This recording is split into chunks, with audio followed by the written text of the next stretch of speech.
Initial చేసినట్టు మాట్లాడు.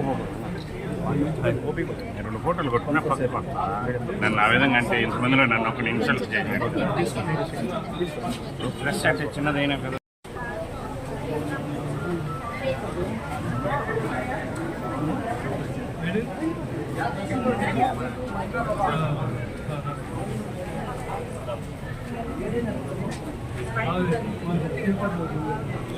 Youth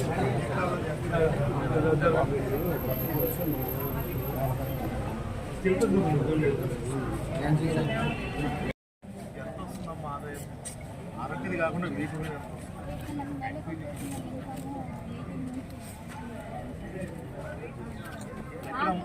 ఎక్కడ అమ్ముతున్నారు? ఎక్కడ?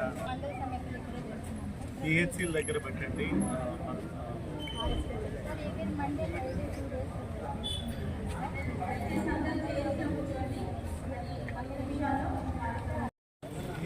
ఏ ఊరు? కదరా ఆంధ్రరాజు మేడం.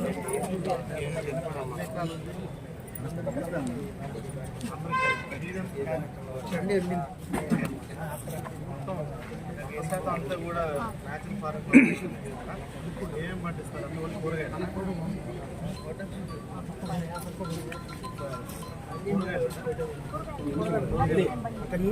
ఒక ఎకరాలోనే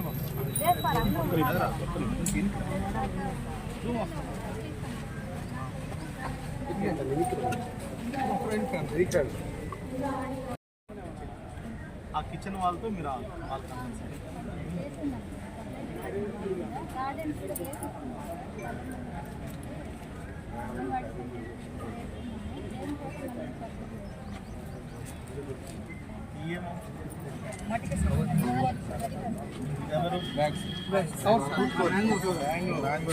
సబ్సిడీ ఇచ్చారు. సబ్సిడీ ఇచ్చి కొనుక్కున్నారా? బాగానే ఉన్నాయా క్వాలిటీ?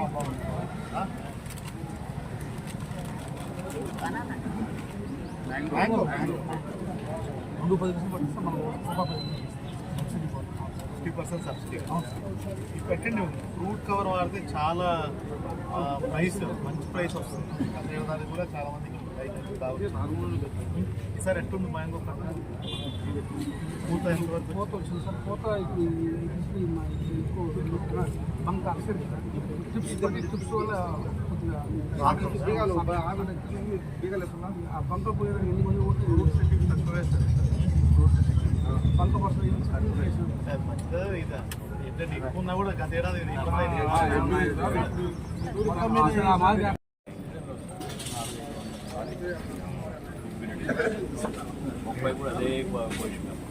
బొప్పాయి పోయింది సార్. మరి కొంచెం 5 రూపాయలు కూడా వెళ్ళింది. అంటే మధ్యవర్తులు ఎవరు ఉన్నారు వాళ్ళతో మరొకసారి మాట్లాడతాం. నిజంగా లాస్ వస్తే అందరూ ఈక్వల్గా షేర్ చేసుకుంటారు.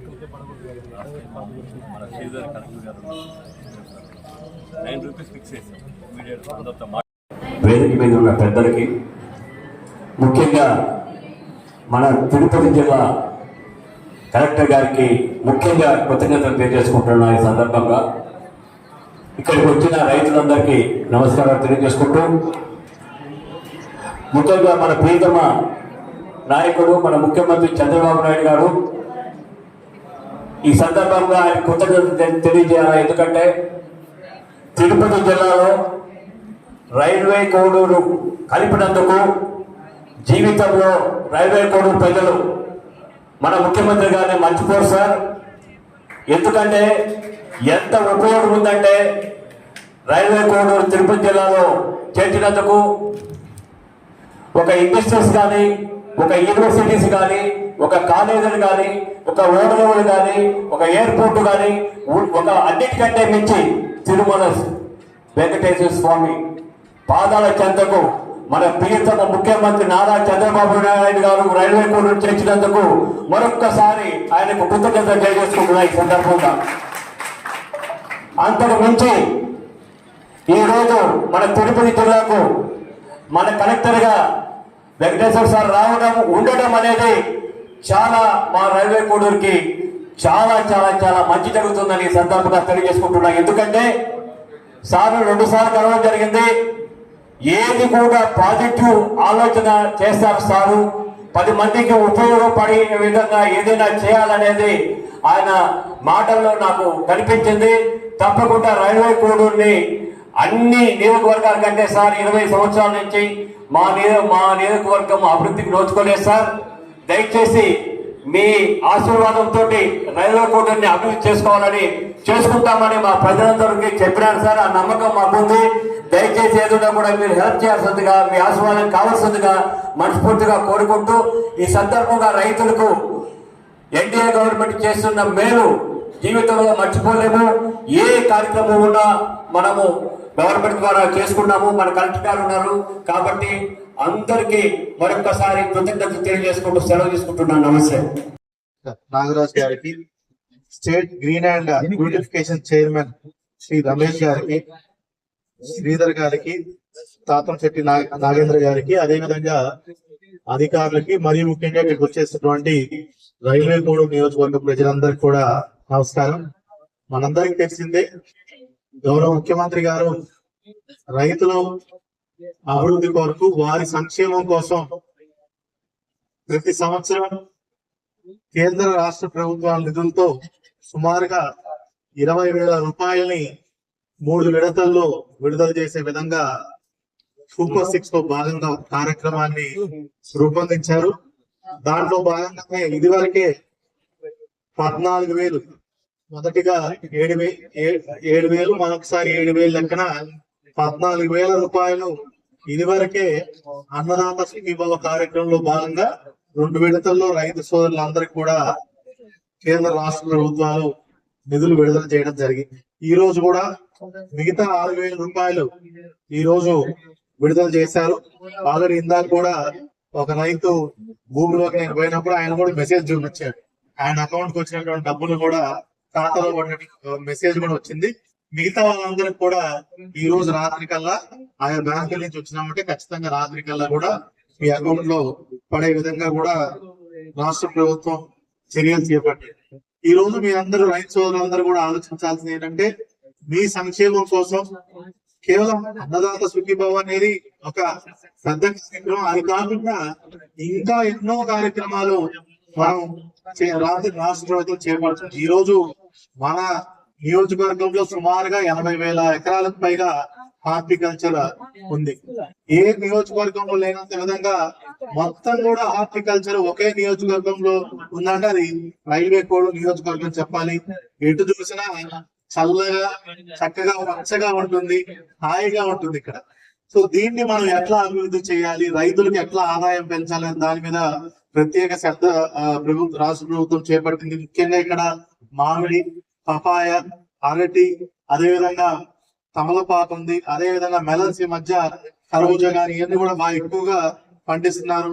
మీ అందరి కోసం మనం ఎక్కువగా డ్రిప్ ఇరిగేషన్, ఇది ఇప్పటికే సుమారు 80% వరకు అందరు కూడా డ్రిప్ ఇరిగేషన్ ఉంది. అయినా ఇందాక రైతు సోదరులు చెప్పినట్టు 5 ఎకరాలు పైబడి ఉన్న వాళ్ళకు కూడా 90% రాయికి వచ్చే విధంగా కూడా అది ఖచ్చితంగా రాష్ట్ర ప్రభుత్వానికి విన్నవించి అది కూడా అమలయ్యే విధంగా. అదే విధంగా ఈ రోజు మనందరం ఆలోచించుకోవాల్సి ఏంటంటే, హార్టికల్చర్ లో ఎంత రాబడి పెరుగుతుందో ఇంకోవైపు రిస్క్ కూడా కొంచెం ఉంటది. ఎందుకంటే ఒకేసారి అందరూ అదే పంట వేస్తారు కాబట్టి మధ్యవర్తులతో కూడా కొంచెం అక్కడక్కడ ఇబ్బందులు ఉన్నాయి కాబట్టి. అదే విధంగా పోయినసారి చూసాము, మామిడిది విపరీతంగా పంట వచ్చింది. అట్లాంటి పరిస్థితుల్లో ఇంటర్నేషనల్ మార్కెట్ లో మళ్ళీ ఎక్కువగా సేల్స్ లేనప్పుడు అక్కడ పరిస్థితులు బట్టి మన దగ్గర ఇక్కడ ప్రాసెసింగ్ వాళ్ళు కూడా తీసుకోలేని పరిస్థితుల్లో మీ అందరు గుర్తుంచుకోవాలి, ఎన్నడూ లేని విధంగా రాష్ట్ర ప్రభుత్వం కేజీకి 4 రూపాయలు చొప్పున ప్రతి ఒక్క మామిడి రైతులందరికీ కూడా అప్పటికప్పుడు అనుకొని మీ అందరి ఖాతాల్లో 4 రూపాయలు రాష్ట్ర ప్రభుత్వం హామీగా ఇవ్వడం జరిగింది. అదే విధంగా అట్లాంటి మళ్ళీ పునరావృతం కాకూడదని మామిడికి ఇంకా మంచి ధర రావాలనే ఉద్దేశంతో ఫ్రూట్ కవర్స్ ఇదంతా కూడా ఇంత ముందు ప్రోగ్రెసివ్ ఫార్మర్స్ ట్రై చేసిన చోటల్లో కూడా ఈ ఫ్రూట్ కవర్స్ వాడితే ఖచ్చితంగా మంచి రేట్ అయితే ఖచ్చితంగా వస్తుందని ప్రతి రైతు కూడా చెప్తున్నాం. దానికోసం దీనికి 50% రాయితీతో ప్రతి ఒక్కరికి కూడా ఈ ఫ్రూట్ కవర్స్ 2 రూపాయలు 10 పైసలు ఉంటుంది. 50% రాష్ట్ర ప్రభుత్వం భరిస్తుంది. రూపాయికే మీకు వచ్చే విధంగా కూడా మేము అందిస్తాం. ఖచ్చితంగా అందరూ దీన్ని వాడి జాగ్రత్తగా వాడినట్లయితే మంచి ప్రైస్ వస్తుంది. టేబుల్ వెరైటీకి ముఖ్యంగా మనకి 1 కేజీకి ఖచ్చితంగా 30 రూపాయల నుంచి 45 రూపాయలు, కొంతమందికి 50 రూపాయలు కూడా వచ్చిన లాస్ట్ టైం ఇక్కడ రైల్వే కోడ్ వాళ్ళకి వచ్చింది, చిత్తూరు తిరుపతి వాళ్ళకు కూడా అవి వాటి వాళ్ళకి వచ్చింది. అదే విధంగా మనకి పప్పాయ కూడా ఈ ఫ్లై కవరింగ్ కవర్స్ కూడా మనం ఈసారి ఫ్రూట్ ఫ్లై ట్రాప్స్ అంటాం వాటిని, అవి కూడా ఇవ్వడం జరుగుతుంది. ఎవరు ఆందోళన చెందాల్సిన అవసరం లేదు. అదే కూడా ఇందాక ఒక రైతు భూమిలోకి వెళ్ళినప్పుడు ఆయన చెప్తున్నాడు, గత సంవత్సరం పప్పాయికి 5 రూపాయలు కూడా వచ్చిన పరిస్థితి ఉంది. అప్పుడు కేంద్ర రాష్ట్ర ప్రభుత్వం మళ్ళీ కలెక్టర్ ద్వారా ఇంటర్వ్యూ అయి 9 రూపాయలు ఫిక్స్ చేయడం జరిగింది. మధ్యవర్తులకి ఒకటే కోరుతున్నాను, లాభాలు వస్తే మీరు ఎట్లా అయితే లాభాలు చేసుకున్నారు, రైతు కూడా అందులో లాభాలు వచ్చే విధంగా మీరు చర్యలు తీసుకోవాలి. కొంచెం నష్టం వచ్చినప్పుడు మొత్తం పూర్తి నష్టం రైతు మీద వేయడం అనేది కరెక్ట్ కాదు. దీన్ని ఖచ్చితంగా ప్రభుత్వం చాలా సీరియస్ గా తీసుకుంటుంది. నాయకులందరితో కలిపి మేము కూడా అట్లాంటి వాళ్ళని గుర్తిస్తాము. వాళ్ళతో మీటింగ్లు జరిపి ఖచ్చితంగా అందరికి ఉపయోగపడేలా, అందరికీ లాభం చేకూరేలాగా మనం చేయాలి. కానీ కేవలం రైతులకి నష్టం జరిగే విధంగా చేస్తే మాత్రం ఖచ్చితంగా కఠినంగా వ్యవహరిస్తామనేది కూడా ప్రతి ఒక్కరికి కూడా ఈ సభాముఖంగా అందరికి తెలియజేస్తున్నాము. అదేవిధంగా అట్లాంటి పరిస్థితులు వస్తే ఎవరు ఆందోళన చెందాల్సిన అవసరం లేదు. రాష్ట్ర ప్రభుత్వం ఖచ్చితంగా మనము ఇంటర్వ్యూన్ అయ్యి ఎవరికి నష్టం జరగకుండా కూడా చూసుకునే బాధ్యత తీసుకుంటామని చెప్తున్నాను. అదే విధంగా ఈ రోజు రైతు సోదరులందరికీ విన్నవించేది ఏంటంటే, టెక్నాలజీని అందిపుచ్చుకోవాలి. మన ముందు రైతు ఉన్నారు, పెద్ద అయిన వయసులో పెద్ద అయినప్పటికీ ఆయన రోబోను కూడా తీసుకొచ్చారు. ఎంతో ఆనందం. అన్ని కూడా మా జేడీ గారు ఒకసారి వెళ్ళి స్టడీ చేస్తారు. అది ఎంతవరకు మనకి సక్సెస్ ఇది ఉందో చూసుకొని మిగతా రైతులకు కూడా అది అందించే విధంగా చర్యలు తీసుకుంటాం. ప్రతి ఒక్కరు కూడా బిందు సేద్యం చేయాలి. ప్రతి ఒక్కరు కూడా డ్రోన్లు వాడాలి, మెషిన్ వాడాలి. ఎందుకంటే రాను కూడా మనకి ఏదైతే లేబర్ కాస్ట్ చాలా ఎక్కువైపోతుంది. సుమారుగా రోజుకి 600-700 రూపాయలు కూడా విధంగా మంచిదే. మనం కూడా టెక్నాలజీని ఎక్కువ అందిపుచ్చుకుంటే అది చాలా మంచిది. దాని ద్వారా లేబర్ కాస్ట్ మనకు తగ్గుతుంది. ఇప్పుడు రోజు డ్రోన్ చూసుకుంటే ఒక 6 నిమిషాల్లో 7 నిమిషాల్లో మొత్తం ఒక ఎకరా భూమిని మొత్తం సేద్యం చేస్తారు, స్ప్రే చేస్తారు. అదే మామూలుగా ఒకరితో చేయాలంటే రోజంతటి కూడా మహా అయితే వాళ్ళు 3 ఎకరాలు చేస్తారు అంతే. ఒకే డ్రోన్ తో అయితే మనకి ఎంత కాదనుకున్నా ఒక రోజులో ఖచ్చితంగా 18-20 ఎకరాల వరకు కూడా మనం చేసుకునే వెసులుబాటు. ఇంకొకటి ఏంటంటే న్యాచురల్ ఫార్మింగ్. ఈ రోజు మన మాట్లాడారు న్యాచురల్ ఫార్మింగ్ చేసే మహిళ రామలక్ష్మి జయమ్మ గారు మాట్లాడారు. బయట కూడా మనం స్టాల్స్ లో చూసాం. నెలకి 18,000 నుంచి 20,000 అది అదనపు ఆదాయం వాళ్ళకి న్యాచురల్ ఫార్మింగ్ మీద వస్తుంది. ఒకవైపు పాల నుంచి వాళ్ళకి వస్తుంది, దాని నుంచి వచ్చే మళ్ళీ పేడతోటి ఏదైతే ఘనజీవామృతం చేస్తారో వాటితోటి న్యాచురల్ ఫార్మింగ్ చేసినట్లయితే, ఒకటి మనం తీసుకునే ఆహారం స్వచ్ఛమైనది అయి ఉంటుంది, 2 అధిక రాబడి వస్తుంది న్యాచురల్ ఫార్మింగ్ లో, 3 యూరియా మిగతా వాటన్నిటి మీద మనం చేసే ఖర్చు తగ్గుతుంది, 4 వాటి వల్ల భూసారం తగ్గుతుందని మనందరికీ తెలుసు. యూరియా వీటన్నిటి ఫర్టిలైజర్స్ ఎక్కువ వాడడం వల్ల ఇట్లా చాలా మనకి న్యాచురల్ ఫార్మింగ్ వల్ల చాలా మంచి ఇది ఉంది. ఇంకా చూసుకోవాలంటే ఈ సంవత్సరం ముందుగానే రైతులందరూ ఈ రోజు చెప్తున్నాను. నిన్న కూడా కలెక్టర్స్ కాన్ఫరెన్స్ లో 2 రోజులు మాకు ముఖ్యమంత్రి గారి అధ్యక్షతన జరిగింది. ఈ సంవత్సరం ఖచ్చితంగా ఎండలు ఎక్కువ ఉండబోతున్నాయి.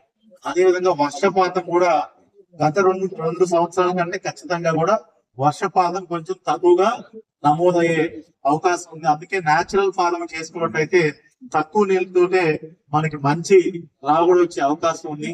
అదే విధంగా వ్యవసాయ అధికారులకి, హార్టికల్చర్ అధికారులు కూడా ముందే చెప్తున్నాను, మన ఆర్ఎస్కే కేంద్రాల ద్వారా అందరి రైతులకి ఇది చేరవేయండి. ఈసారి ఎటువంటి నష్టం రాకుండా నష్ట నివారణ చర్యలు ఇప్పటి నుంచే చేపట్టాలి. మళ్ళీ రేపు వర్షాలు తగ్గే, పంట దిగుబడి తక్కువైంది అనేది తర్వాత తెలిసిందంటే ఇప్పుడు ఇంత టెక్నాలజీ ఉంది మనకు ముందే తెలిసింది కాబట్టి ఇప్పటి నుంచే మనం అప్రమత్తమై ఎక్కడ కూడా ఎటువంటి నష్టాలు రాకుండా కూడా మనం చర్యలు తీసుకోవాలని కోరుకుంటాను.